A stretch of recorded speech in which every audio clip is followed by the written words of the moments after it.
Is the method, learn and apply. চলুন একটা উদাহরণের মাধ্যমে শিখে আসি। উদাহরণটা কি বলেন তো?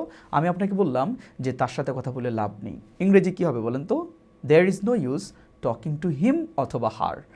আমি এখানে কিন্তু গ্রামার ব্যবহার করেছি, বাট এটা অ্যাপ্লাইটা হলো, এটার অ্যাপ্লাইটা কী বলেন তো? ইয়েস, দেয়ার ইজ নো ইউজের পরে ভার্ব আসলে সেই ভার্বটা কিন্তু আইএনজি যুক্ত হয়। That is, but we the teachers teach like this, there is no use plus verb, that verb will be ing form, but we don't teach the students the application of this grammar, and that I do actually learn and apply.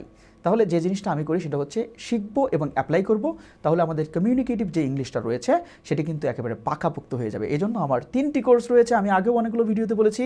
First course for the students of class 4 to 6, যারা 4 থেকে 6-এ আছে তাদের জন্য রয়েছে basic plus spoken English, এবং যারা cadet রয়েছে তাদের জন্য রয়েছে ক্যাডেট ইংলিশ, শুধুমাত্র ক্যাডেট বাচ্চাদের জন্য, সেটি হচ্ছে 6 and 7, যারা 6-7-এ পড়ে তাদের জন্য।